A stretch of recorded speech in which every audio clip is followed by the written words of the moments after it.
Começa agora mais um programa A Arena do Futuro aqui na tela da TV Novo Tempo.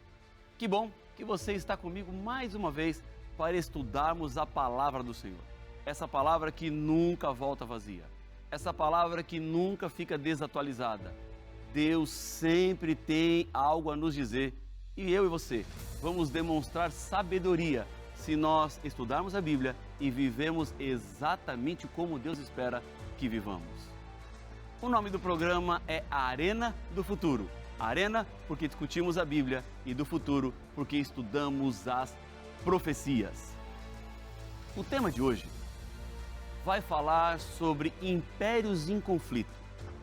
Vamos olhar para Apocalipse capítulo 13 e ver um conflito entre besta do mar, besta da terra e o povo de Deus. Para saber mais sobre isso, fica comigo porque o programa Arena do Futuro está só começando.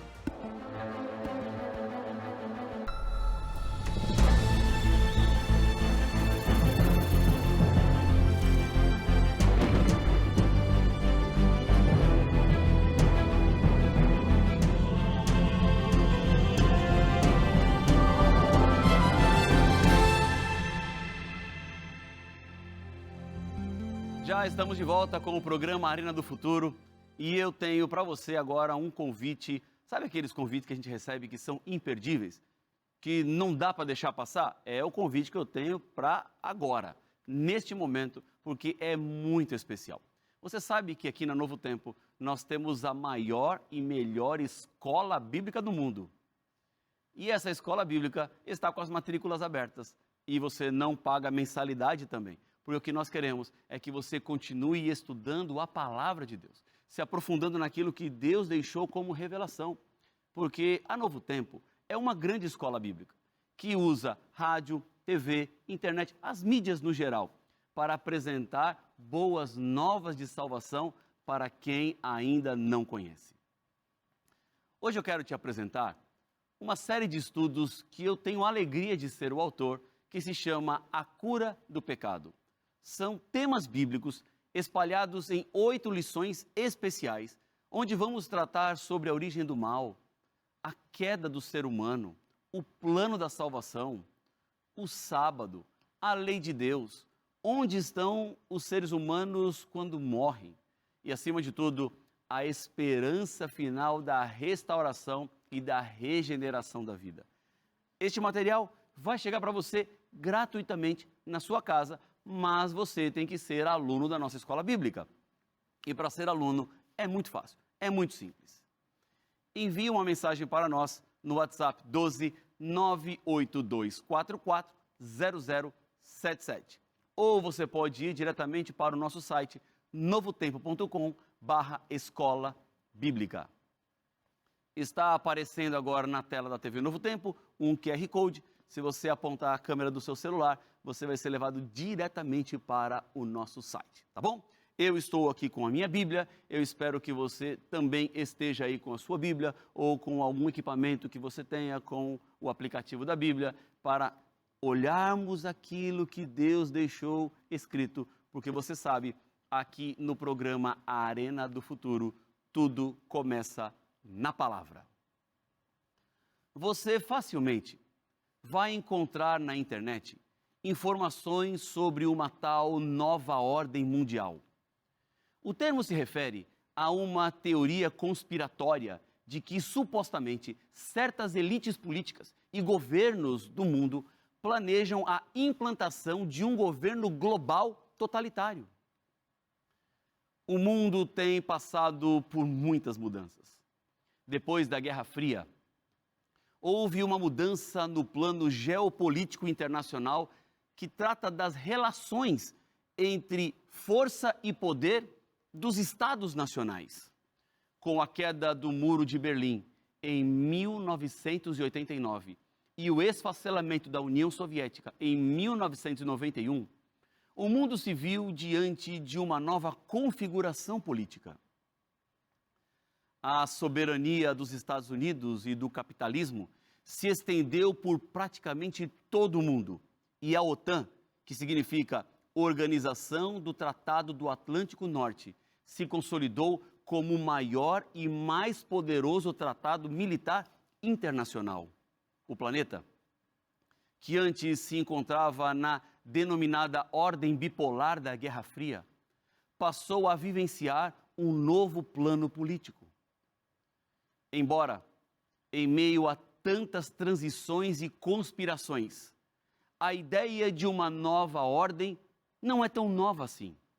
Ela vem de muito tempo atrás. Há 2000 anos, no livro do Apocalipse, especificamente nos capítulos 12 e 13, está previsto o surgimento de uma nova ordem mundial, ou um império global no final dos tempos, envolvendo um dragão, uma besta do mar e uma besta da terra.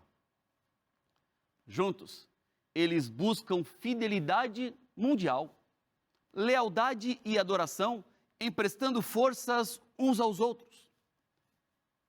Isso não é uma teoria de conspiração, mas um panorama de como o nosso mundo caminhará para o seu fim. João, ele teve uma visão. E ele viu uma primeira besta. E veja comigo o que a Bíblia fala sobre esta besta. Apocalipse capítulo 13. E vamos ler os versículos 1 e 2. Apocalipse 13, versículos 1 e 2, diz assim a palavra do Senhor. Vi emergir do mar uma besta, que tinha 10 chifres e 7 cabeças, e sobre os chifres 10 diademas, e sobre as cabeças nomes de blasfêmia.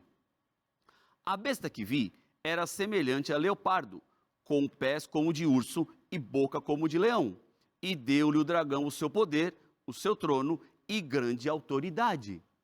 No capítulo 7 de Daniel, encontramos 4 animais que se levantam do mar: um leão, um leopardo de 4 cabeças, um urso e uma besta terrível com um chifre pequeno que representa um poder oposto a Deus, que nós identificamos como o anticristo. Em Apocalipse 13, esses poderes da besta terrível de Daniel 7 estão combinados em uma besta composta na união de forças. Dessa forma, para compreender a besta do Apocalipse, precisamos entender a besta de Daniel capítulo 7. O chifre pequeno, ou o anticristo, e a besta do mar, representam o mesmo poder, só que com mais detalhes aqui em Apocalipse capítulo 13, porque esse poder é, naturalmente, a igreja cristã da Idade Média.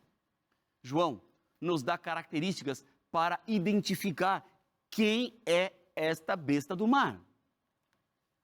A revelação, a história e os eventos atuais mostrarão claramente do que e de quem estamos tratando. Em primeiro lugar, o dragão deu à besta seu poder, seu trono e grande autoridade, conforme nós acabamos de ler em Apocalipse capítulo 13, versículo 2. Na profecia bíblica, que tem vários símbolos, dragão representa Satanás. No entanto, Satanás sempre usa fachadas. Ele nunca vem com 2 chifres, com um tridente. Lembra lá do Éden? Satanás apareceu para Eva e depois para o Adão como uma serpente. No livro de Ezequiel, Satanás aparece como rei de Tiro. Em Apocalipse capítulo 12, a Bíblia nos revela que Satanás trabalhou por meio de um poder para destruir Jesus quando ele nasceu. E esse poder era claramente Roma. Um oficial romano tentou matar o menino Jesus. Um governador romano condenou Jesus. Soldados romanos crucificaram Jesus e guardaram seu túmulo. Então, aqui, o dragão está representando Satanás, trabalhando por meio da Roma pagã. É importante enfatizar que a besta não é uma pessoa, mas é um sistema político religioso. Há essa junção política com religião. Então, sim, a Bíblia estava certa. A Roma antiga deu à igreja de Roma o seu poder. Agora, por quanto tempo essa besta teria autoridade? Vamos ler agora o versículo número 5 aqui de Apocalipse, capítulo 13. Diz assim a Bíblia: foi-lhe dada uma boca que proferia arrogâncias e blasfêmias e autoridade para agir 42 meses. Veja, há um período de poder supremo dessa besta, que são 42 meses. E o que representa esse período?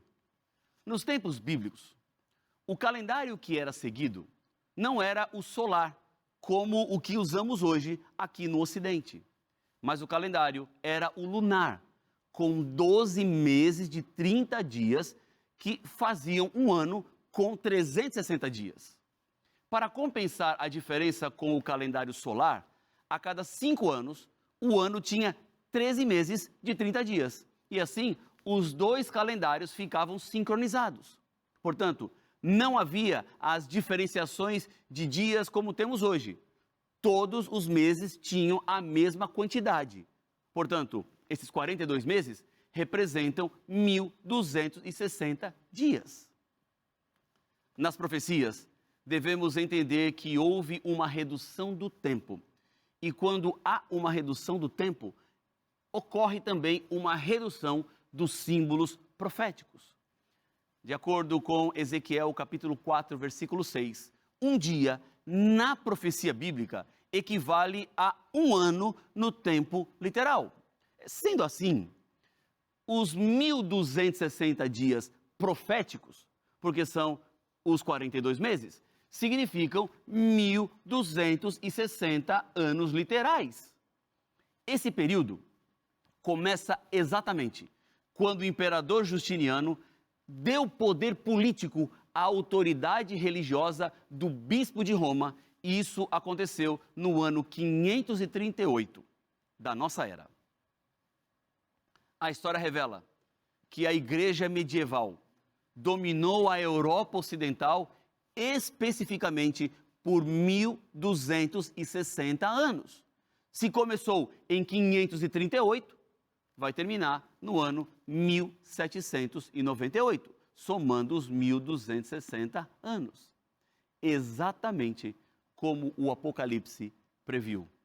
De acordo com Apocalipse 13 e o versículo 7, o povo de Deus seria perseguido. Tragicamente, neste período, é o que a história confirma que aconteceu. Estima-se que mais de 5 milhões de cristãos foram mortos pela igreja durante a Idade Média. Bispos fiéis, sacerdotes piedosos, freiras e leigos que amavam a Cristo e queriam que a igreja voltasse a seguir a Jesus e seus ensinamentos, foram presos ou mortos simplesmente por compartilhar Cristo, pregando as verdades conforme a revelação e não a tradição. Mas aconteceria algo com essa besta. Veja comigo o versículo 3 do Apocalipse 13. Diz assim: então vi uma de suas cabeças como golpeada de morte, mas essa ferida mortal foi curada, e toda a terra se maravilhou, seguindo a besta. O imperador Justiniano deu ao Papa o poder político em 538. E exatamente 1.260 anos depois, e veja que a profecia não joga com as datas, ela é específica, no ano 1798, o general de Napoleão, Berthier, quebrou o poder da Igreja de Roma, quando o Papa Pio VI foi capturado e exilado preso na França. O próximo Papa, o Papa Pio VII, referiu-se a este evento em correspondência como uma ferida mortal. Podemos até imaginar que ele tirou essa frase diretamente do livro do Apocalipse. Mas segundo a profecia, essa ferida mortal seria curada e o mundo inteiro seguiria. E o que significa esta ferida mortal ser curada? Daria ao mundo uma impressão muito positiva, que se maravilhou e seguiu também a besta. Em 1929, Mussolini, o ditador italiano, e o cardeal Gaspari assinaram o histórico Pacto Romano, o que significou que o Vaticano não fazia mais parte da Itália, mas era um país separado dentro da Itália. A profecia de João foi cumprida com muita precisão. Desde então, a Igreja de Roma tem se tornado cada vez mais forte.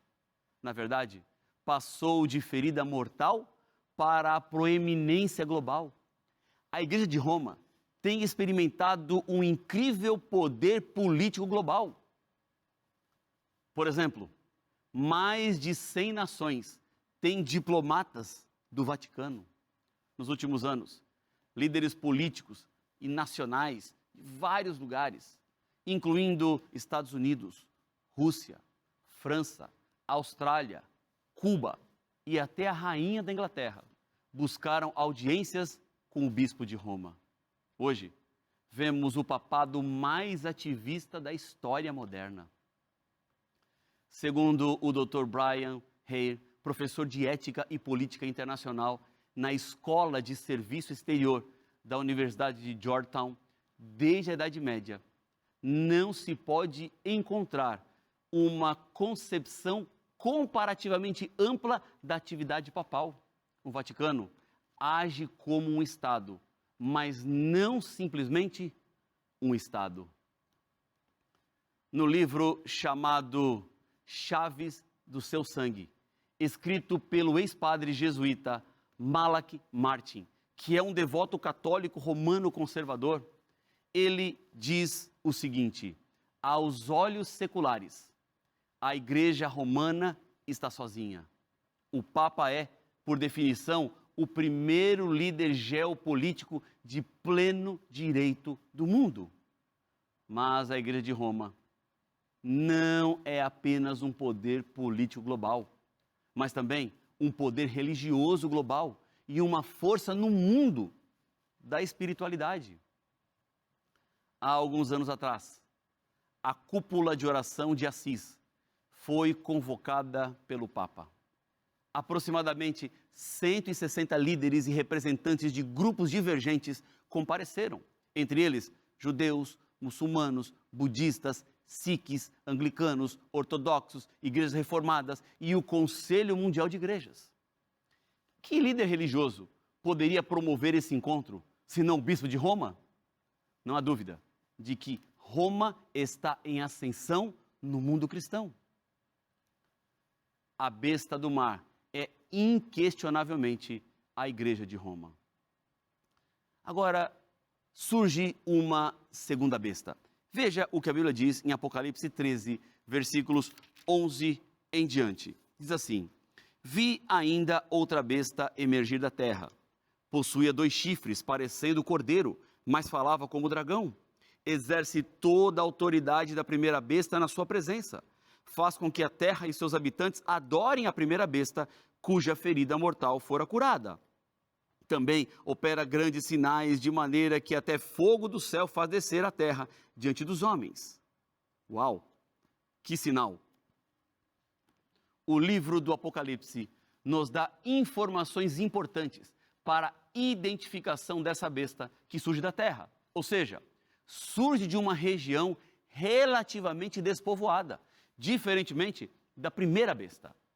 A primeira veio do mar, que é um símbolo para lugares de grande população, como a própria Bíblia esclarece em Apocalipse, capítulo 17, versículo 15, dizendo assim: olha, as águas que você viu, onde a prostituta está sentada, são povos, multidões, nações e línguas.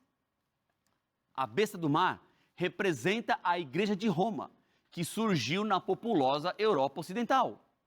Mas para entender a besta que surge da terra, precisamos examinar brevemente a história de um país. E sabe qual é? Os Estados Unidos da América. Por causa da perseguição religiosa que a Igreja de Roma fez durante os 1260 anos, grupos como os Pais Peregrinos decidiram fugir da perseguição para um culto irrestrito na liberdade da sua consciência. Os peregrinos partiram de Plymouth, na Inglaterra, e viajaram no Mayflower para a América do Norte. Quando eles chegaram, havia apenas 1 milhão de indígenas nativos em todo o país. Mesmo na época da Guerra da Independência Americana, em 1776, havia apenas 3 milhões de pessoas vivendo neste vasto território.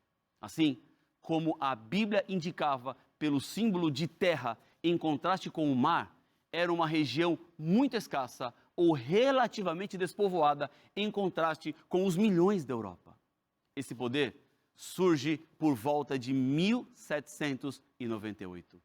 O texto de Apocalipse, capítulo 13, 11, diz que significa ao mesmo tempo em que a besta do mar recebe a sua ferida mortal. Assim como a Igreja de Roma aprisionou e matou pessoas, também receberia tratamento semelhante. Em outras palavras, a segunda besta começaria a surgir ao mesmo tempo que a ferida mortal da besta do mar foi recebida. Os Pais Peregrinos e outros estabeleceram colônias na América do Norte depois de 1620. A Guerra da Independência Americana foi vencida em 1783. Em 1789, a Constituição dos Estados Unidos foi formada enquanto um poder estava caindo em 1798. Nesse mesmo tempo, outro estava subindo. A besta da terra seria uma superpotência política e econômica. A Bíblia deixa claro ao dizer que a besta faz com que todos recebam um sinal na mão direita ou na testa, e que ninguém compre ou venda, exceto aquele que tiver a marca ou o nome da besta, ou o número do seu nome, segundo Apocalipse, capítulo 13, versículo 16.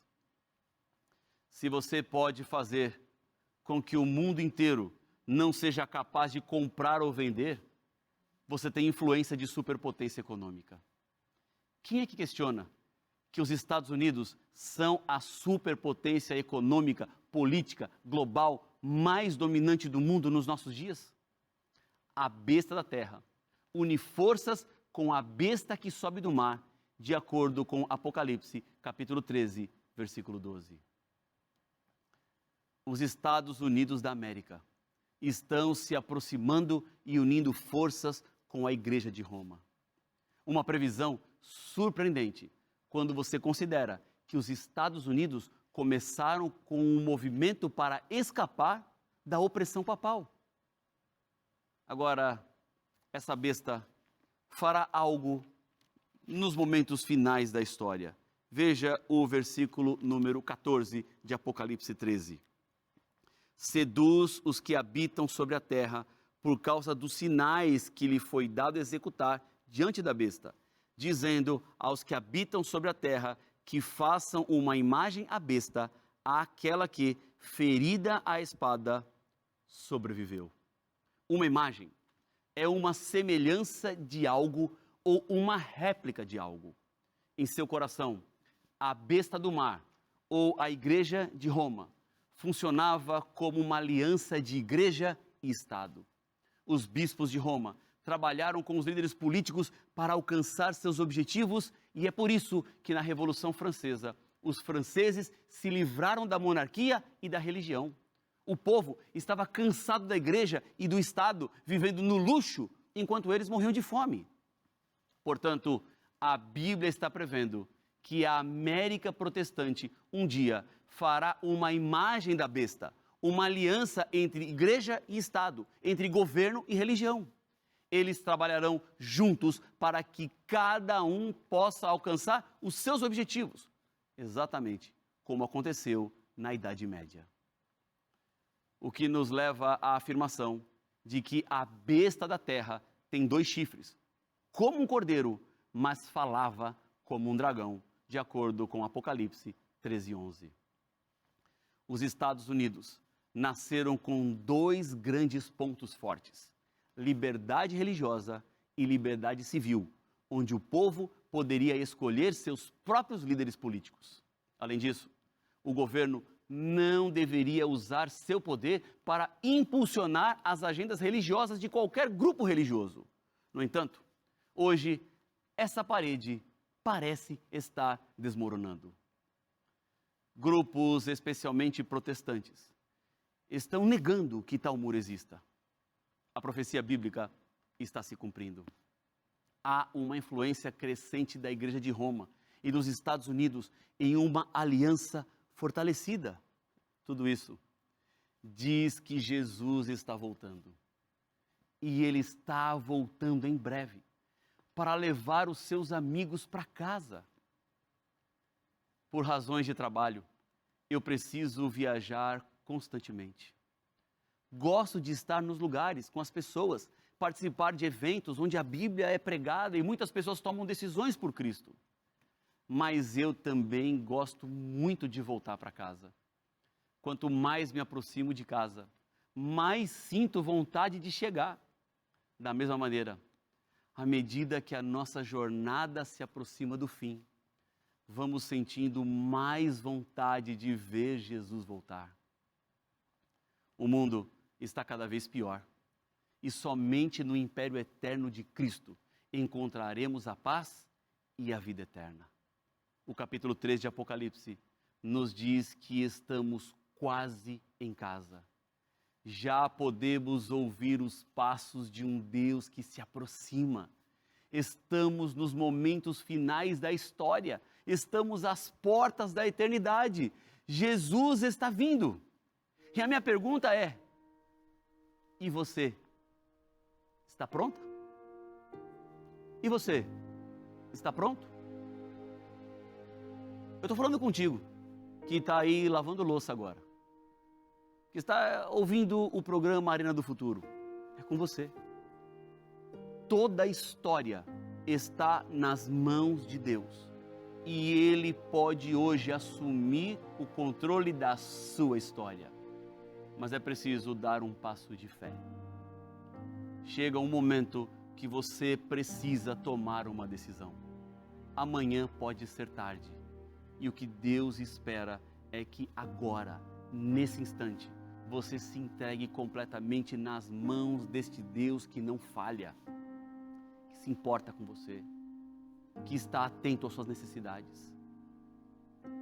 Deus continua vivo. Ele continua no mesmo lugar onde sempre esteve. Já que você tomou sua decisão, eu quero te convidar nesse momento para fechar os seus olhos. Eu quero fazer uma oração de entrega, uma oração de consagração. Vamos juntos orar? Deus querido, Pai nosso, ao tratarmos de um assunto tão complexo como Apocalipse 13, vemos como o Senhor tem conduzido e guiado todas as coisas. E é por isso que nós nos entregamos mais uma vez nas Tuas mãos.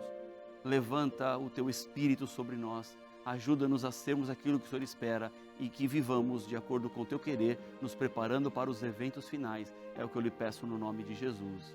Amém.